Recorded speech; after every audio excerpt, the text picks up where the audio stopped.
Hi, everybody, and welcome aboard to Local Matters, where living local never felt so good. You know, there are approximately 2,000 students with special needs enrolled in Calhoun County schools who have IEPs, individualized education plans. Over 400 of those students are enrolled in Oxford City schools alone. Now, many other students are enrolled in surrounding public and county schools, and some are even homeschooled.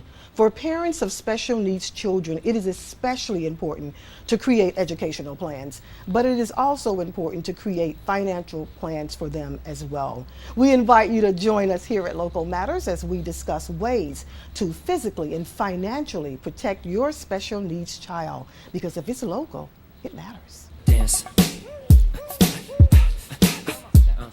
Let me see you move.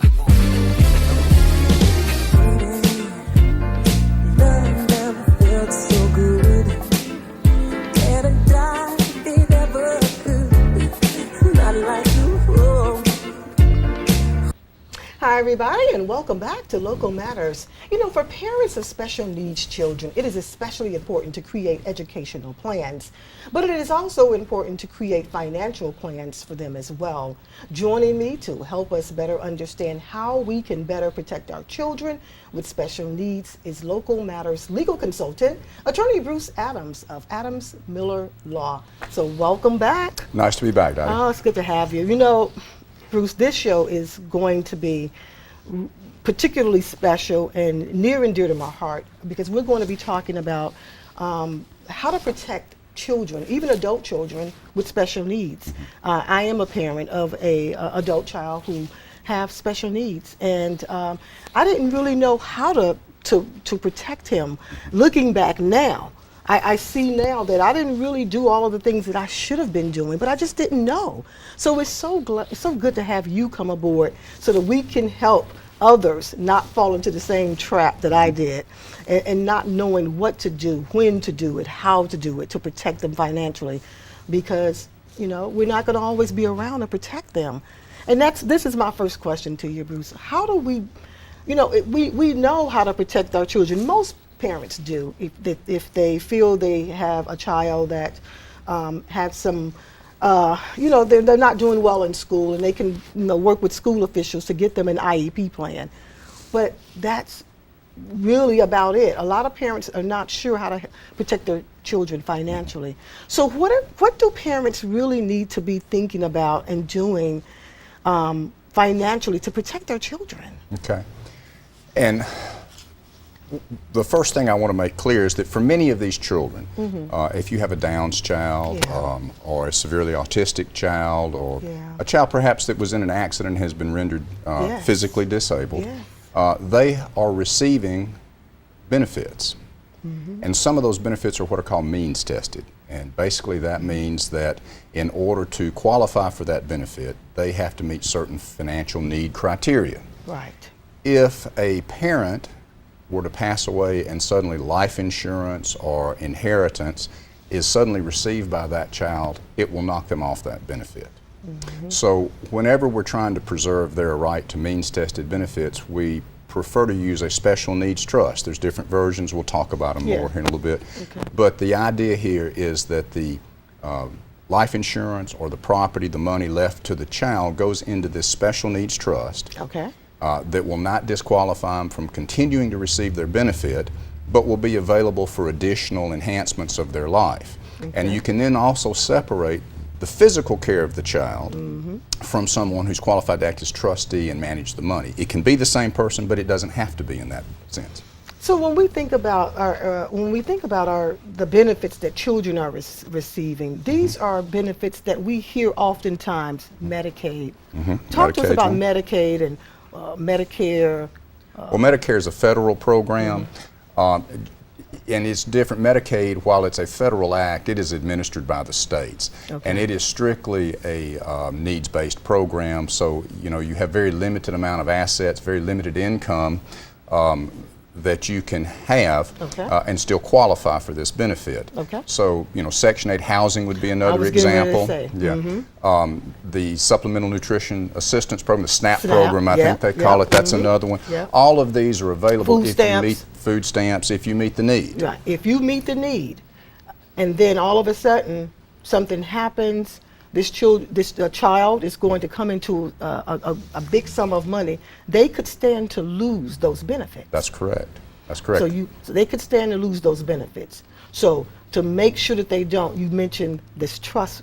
Special needs the trust. Special needs trust. Some people call it a supplemental needs trust. Same thing. Okay. So the trust fund, though, when you're setting that up, so when people come and call you to set up a special needs trust fund for their child, is there a specific individual that's going to be named within that trust fund that's over that trust? Yes, it's called the trustee, and you would name a trustee, and for safety's sake, you would always name a successor in case something were to happen and the original trustee was not able to continue. Okay. But that is the person then that would, in accordance with the instructions of the trust, disperse funds as needed. That person is going to be doing the dispersing of the funds. Yes. All right. So so now we're going back, and I'm setting up my special needs trust fund for my child. Excuse me. And I'm setting this up. Now, it's very long and extensive, from what I understand, setting up a trust fund.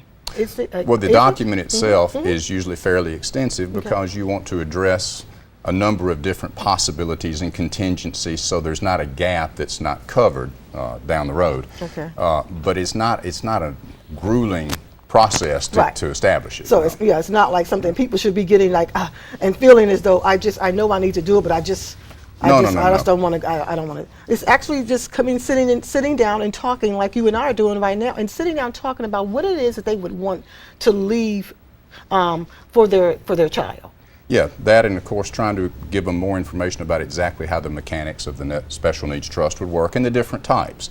Okay. You've referred to your child several times, yes, and yes. if you were to establish that for him, it would be known as a third-party trust. There's also first-party and pool trust that we'll talk about a little bit more. And they have some differences in what happens to that money at the end of the road. So. Okay. So if I'm coming in, I'm sitting down talking with you, and I want to set up a special needs trust. I am going to list someone to be the trust. Is it the Trustee. The trustee, and they're going to be the one that's going to be basically designating those funds, and how often those funds will be. And for what? Yeah. And for what? Yes. Okay. So if he is living with someone, that part of that will be going for his living quarters, if you will. Depending on what benefits he's receiving. If he's receiving a government benefit that covers housing, you would want to use the money for something other than housing so that benefit continues to pay for his housing. So he will still get the, right, so so he can still, he would still be able to utilize his Section 8 if he was getting that. Yeah, what you're doing when you set one of these up is you're making it available for all the things that might be needed to enhance the life of the individual. Okay. Other than what is paid for by whatever means-tested benefit he may be receiving. Okay. That way, if it's not available for that means-tested benefit, he's going to get the benefit of both. Right. The money in the trust for other things and the benefit for that. Right. So, and is it separate? So you've got the special needs trust, but is the letter of intent, is that is within the special needs trust?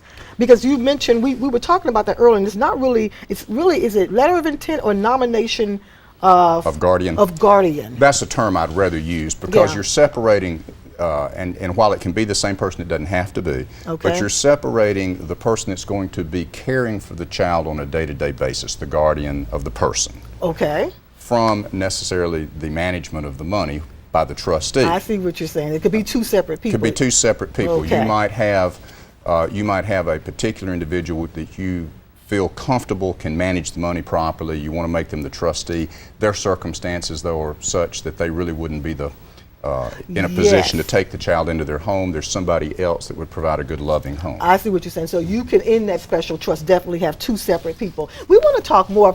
I hear my director in my ear. We have got to go to break. When we come back, we're going to be talking more about things to do for your child financially, for special needs children, should something happen to you. So we'll be right back with more Local Matters. Come on. Dance.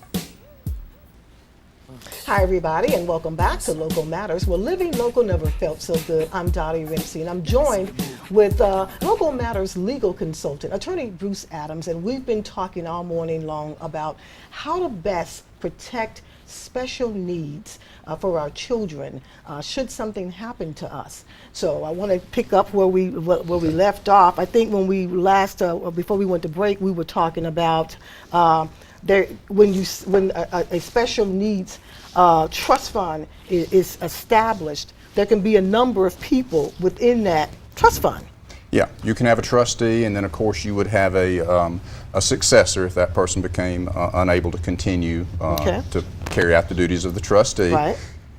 And you can either make that person also the guardian of the person of the child, or you can designate or nominate another guardian through your will that you want to actually have the day-to-day Right, the day-to-day, right, because they may be in a better position, maybe the time is better, they have a better flexibility. The other person might, as you mentioned, you might want to name, might have better knowledge and skills at managing money. but not in a position to take But the not child in a in the position home. to actually take the child on, because it can be quite daunting when you are when you have children with special needs. Again, my older son has special needs, and so I'm speaking from something that I know, not from Right. something that I've read and heard, but what I know. But let me expand this a little bit for you. You were thinking of it from your experience, Yes. which is having a child, and that is often the circumstance. Yeah. But you can also have disabled adults Yes. who, for instance, had a serious car accident, they received a fairly large settlement,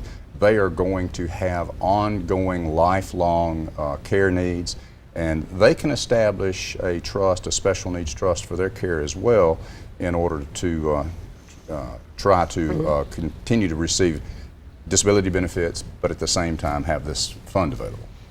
And we oftentimes don't think about that. When we think about special needs, we oftentimes think about on the level of kids with special needs and some adults. But we don't think about that, yes, car accidents can render one with special needs. And there are so many car accidents nowadays. I mean, I saw a bad one on the way over. You told me you saw that one when you were on Tractor the trailer truck just demolished a Oh my car there gosh, at an I hope intersection. I hope that person made it. But let's say that person did. When in the state of that car that you saw, they are probably going to have some special needs. Well, I got there after right as the ambulance was pulling away, so I have no idea how bad any injuries were. But the scenario that could arise from that is they could become a special needs individual. That's right. Or they might very well be the parent of a special needs child, and if they don't make it through that accident, now the circumstance we were talking about for who is going to manage and how are we going to look out for the financial well-being of the special needs child left behind. Yes, and you mentioned too, we've been talking about setting up special needs trusts. There are so many different types of trusts, though. So help us, Bruce, because you're the expert here. Okay. How do we walk in, I'm just an average person walking in saying, hi, I want to set up and talk to you about setting up a trust fund Okay. for my, for my kids. All right. There are different types. You mentioned, I think I heard you say something about a first party, Yeah. third party. Yeah, let me go ahead first Okay. and tell your viewers that you're not going to grant me enough time to go into all that we would go into in a I consultation wish, with I that wish. person. That's why we encourage you to give you a call because there's so much to it, but it's really not as daunting as it sounds. No, it's not daunting, but there is a good bit to understand that we explain, and then questions that we have to have answered to draw it up as you want it. Yes. Now, the difference, and I don't want to put too much legalese in here, Right. but a special needs trust can be what's called a revocable trust or what is known as an irrevocable trust. Right, okay. The difference, of course, is if it's an irrevocable trust, then you can't change it in the sense that you can't come in and take the money back out. Right. You can't shut down the trust and just give the special needs individual the money. Right. Whereas with a But who revocable, would want to do that, though? Have you seen that happen? But why would somebody do that? well, if you have somebody who's injured and you set up a revocable special needs trust, if they were to, as the years went on, be in a position that they were no longer receiving their benefits and they wanted the money out of a revocable trust, that would be an option. Okay. But putting those two concepts aside, because that's really, as you say, that's the less important one. Right. A first party trust is where the individual that's going to be the beneficiary of the trust is the one that donates the money. Okay. That's why they call it first party. Okay. Now, the kind of, like we talked about the car wreck, that might Yes. very well be a circumstance where you wanted to create a first party trust. The difference between those and a third party, where a parent or a grandparent or some third party puts the money in for the child. That would be me. That would be you. If I walked in and said I wanted to go ahead and set up a trust, I'm going to set up a trust for my special needs. You'd be a son. third-party I would trust. be the third party trust. Right, and Okay.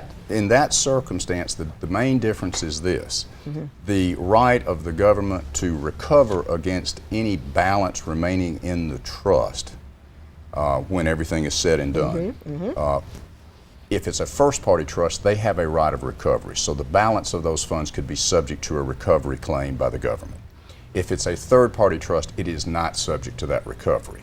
Okay. So that makes a difference. Now, the other type of trust that we talk about is called a pool trust. A pool. Okay. And really, the essence of that that's important to understand is, I think for a lot of people, they think, well, I just don't have enough to make doing a trust worthwhile. Yeah, a lot of people say that. They feel Yeah. that way. They feel that way. But, or they come in and they say, I've got this, but I don't have anybody who can be trustee. You know, I don't have any extended family here. I don't know anybody that I would I want don't to put trust in charge. anybody. I don't trust Yeah, anybody. The whatever. people I know, I don't even trust them. Yeah, there is Yeah. an Alabama Family Pool Trust. Your money is combined with other special needs trust monies, and it's managed, and then Wow. yeah, so you can get around the problem of not knowing who to name as a I trustee. want to talk more about that. I see the camera and my floor manager rolling at me now. Yes, we have lots of people behind the scenes here. We're going to go to break. We're going to be coming right back because I want to know more about a pool trust. You know, really, what does that mean, and how do you get it set up? We'll be right back with more Local Matters. Don't go away.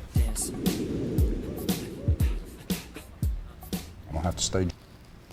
Hi, everybody, and welcome back to Local Matters, where living local never felt so good. I'm Dottie Rimsey, joined with Local Matters legal consultant, attorney Bruce Adams, and we've been talking about a very serious a concept of about how do you best take care of your children with special needs financially. How do you best take care of them?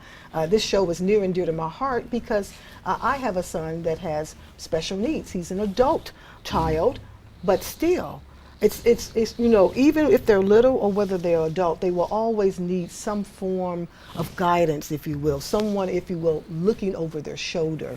So I'm so glad you're here, sitting here with us, Bruce, to really help us, because it can be really, really, as I've been saying all morning long, a daunting process about how to best make sure that your child will be okay when you leave if something should happen to you, or yourself if something happens to you, a car crash. Now, before we went to break, we were talking about the different types of pools that one could set up, and it sounds great, and we were laughing about it, but it's true. A lot of times when you come in and say, well, I need to set up a trust, and a lot of times I've heard horror stories where people say, well, I don't know who to trust. I mean, I know people, but I don't trust them. Because we've heard horror stories where someone was put there. Or I just don't have anybody. I just don't have anybody. The people I know, I can't trust them. And you said something about a pool trust, and I really found that interesting. Yeah, and just to contrast the two, you know, you can set up a trust that is managed by your designee, the trustee, Yes. a private trust. But the pool trust, what you do at that point then is you will put the monies that are to go into trust, they'll be put into a pool with other monies. And it's called the Alabama Family Pool Trust Program. Wow. Those funds are all then managed, and they keep up very carefully with whose money is, you know, how much each person has in there, and they will then take care of the management and the disbursement. Okay. Now they're going to be working along too, of course, with insurance companies. That if you had an insurance, because a lot of this money that, again, parents will say, well, I'm going to leave this for my child, or I'm going to leave this for my child with special needs. And I've been working with, and I'm just hypothetically speaking, New York Life. Okay. So the trust, does it work alongside with New York Life? How is that relationship linked? You'd get a beneficiary form designation or change of beneficiary designation form from the insurance company, and you would change the beneficiary from the individual to the trust. Wow. Yeah, okay, so this is really interesting. This is why it's so important. We have it here on our screen to give Adams Miller a call, because it's, again, you've got somebody experienced like Attorney Bruce Adams working with you. It's really not that hard to go in and sit down and talk to somebody about how to best provide protection for your children and for yourself. Again, if something should happen to you. And you know, it's the type of thing people have a tendency, I think, to think, oh, I need to get around to doing that. Yeah. But they don't, you know, it gets put off and it gets put off, and then life's a funny thing. You never know whether you've got another day, and they That's wait right. until it's too late. So we do encourage doing these sorts of things, setting them up well in advance so they're in place should something unexpected happen. Right. Now, for other people too who have a limited amount of life insurance or whatever that they're going to leave to the special needs trust, or even if they have a tremendous sum, there has been a new, it's called the ABLE account. Yes. And that has been a great improvement, and I like to talk with people who are in a position to do so about using the special needs trust and the ABLE account in conjunction. Yes, and I got so excited about it. I mean to cut you off, but I got Yeah. so excited about it because I said, well, I want to do a little research on this ABLE account. And when I looked and realized, okay, this is something that President Barack Obama set up in 2014. He established this ABLE account for folks. Help us to better understand what the difference of this account, if you look at it and compare it to other accounts. And it has everything to do with a bunch of money. Right? Well, here's basically what it does. Prior to this ABLE account being established, Okay. anything over $3,000 was going to be considered a resource for the special needs individual that was going to go into the means testing. That's a very limited sum of and money. will be held against you, basically. Yes, be held against you. Now, under this new act, you can establish an ABLE account and put aside up to $100,000. Wow. Say Now, that again. Wait a minute. $100,000. $100,000. Anything over that Anything would over. be a resource that counted against them, but up to that amount, it does not penalize them. So it also has some provisions you got to comply with. Right. To use an ABLE account, the disability has to have occurred before age 26. So this is especially good for people who have a disabled child because they can establish You it, go ahead and get established now. make annual contributions up to $14,000 a year, Okay. and keep funding it. Grandparents can fund it. Wow, But then until this you is get it wonderful. up. So if you have a life insurance policy that goes into the special needs trust and you've built up a good fund in the ABLE account over the years, then if something happens financially, the child's more secure. This is absolutely wonderful. And again, because you mentioned that this is not going to hurt them. In past, even if they just had $3,000 in an account. That or- was the cutoff. That would have been a cutoff.